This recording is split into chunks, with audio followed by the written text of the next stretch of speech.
Now, talking about Ireland and the scenes there were riots following the stabbing of 5 people in Dublin, 3 children among them.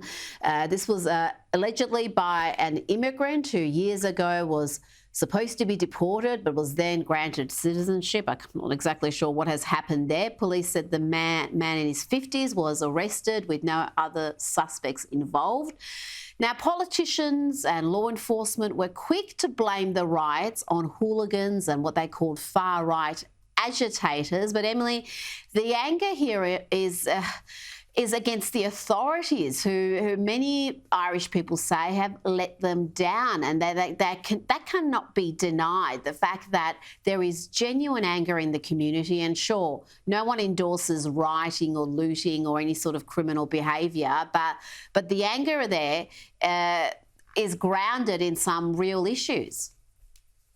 Oh yes, I mean, on the day after, the morning after the riots that broke out, the morning after that horrific knife attack on those 3 children outside a primary school in Dublin, I spoke to our GB News Irish reporter who was there in Dublin at the scene of the crime and then at the scene of the riots, and he told me that it's been a tinderbox for a long time now.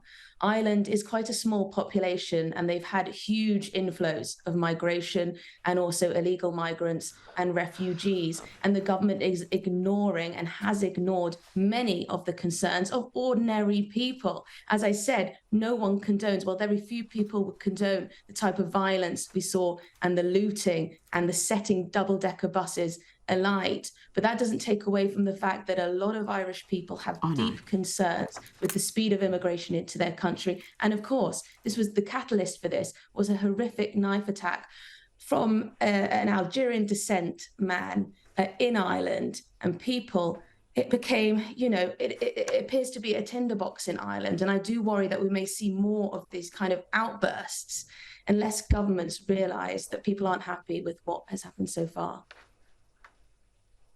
No, and from some of the videos I've seen, there did seem to be an element of troublemakers, opportunists who came to these protests just to loot, and I don't think they were at all concerned about the issues from the images I've seen. But I think we're going to see a lot more here, and in the meantime, we've got the Irish police investigating, reportedly, UFC fighter Conor McGregor's social media posts following concerns about rising hate speech online after these riots. McGregor distanced himself from those riots, but has urged for change in Ireland, and he's slammed the government's immigration policies. The former UFC champion warned in a post on X, if the government do not act soon with their plan of action to ensure Ireland's safety, I will. I mean, is this an announcement, Emily, that he's going to enter politics?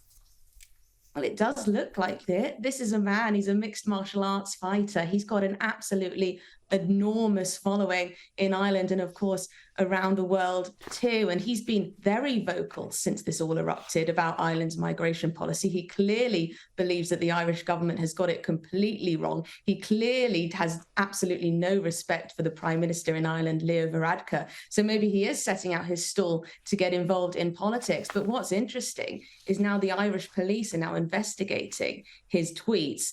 And Leo Varadkar has made it very clear that he wants to tighten up hate speech legislation as a result of what's been talked about since this horrific knife attack and the subsequent riots that we saw. And this is what always happens with our Western leaders. They see people get angry on social media, often about issues to do with migration. And what is their first response? We must clamp down on speech.